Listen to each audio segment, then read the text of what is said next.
అది వేరు. వెళ్ళిపోమని చెప్పండి ముందు అని చెప్పి వైర్లెస్ సెట్ లో మాట్లాడతారు అక్కడి నుంచి ఎవరో. రైట్ రైట్ మరి ఏం చెప్పాలి దానికి?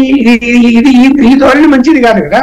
రైట్ రైట్ ఫైనల్ గా శాంతి ప్రసాద్ గారు, ఈ సమస్య అన్నటువంటిది అంటే ఇక వైఎస్ఆర్ కాంగ్రెస్ పార్టీకి ఫ్యూచర్ ఉంటుంది అనుకుంటున్నారు లేదనుకుంటున్నారా?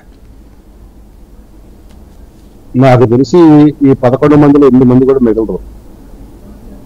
మిగిలిన ఆ పెద్దిరెడ్డి కంపెనీ అండ్ జగన్ రెడ్డి మిగులుతాడు. ఆ మిగతా 8 మంది కూడా 1 or 2 years లో జంప్ జిల్లాలో అవుతారు. ఎందుకంటే 11 మందిలో 1/3 పోతే చాలు, అది స్ప్లిట్ కింద వస్తుంది, అది ఫిరాయింపు కింద రాదు. ఇక పోతే నేను ఒక 3 వీడియోలు చూసాను సార్ ఫేస్బుక్ లో. నాకు అందులో ఒకటి వీడియో బాగా నచ్చింది.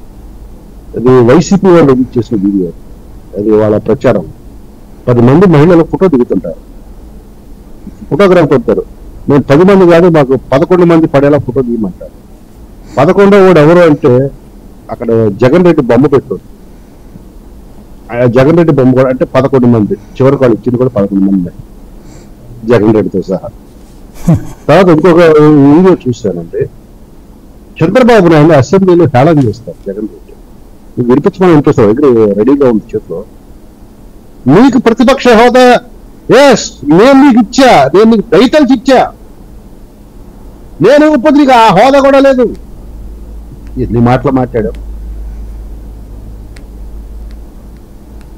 ఇక మా సోదరుడు ఏదో ఆవేశం ఆపుకోలేక, ఆక్రోశం ఆపుకోలేక చూసారా? కొత్త ఏం చూడలేదా? నేను చూస్తుంటాను కాదు, టైం బోర్డని చెప్తా. మీ వైసీపీ దురాగతాలు ఒక్క కేసు రిజిస్టర్ చేశారా? కేసు పెడతానికి వచ్చిన మీద కేసులు పెట్టారు మీరు.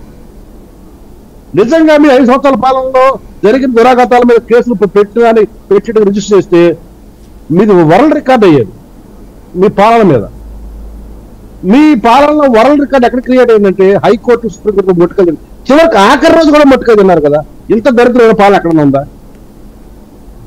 కాబట్టి మీ పాలన గురించి మాట్లాడుతుంటే దరిద్రం గురించి మాట్లాడుతుంది.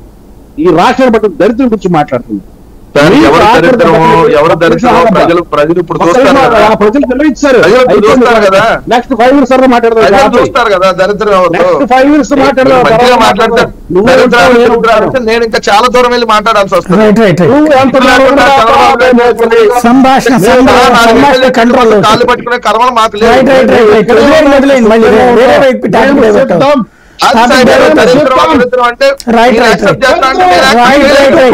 ఎందుకో చెప్తా దరిద్రాన్ని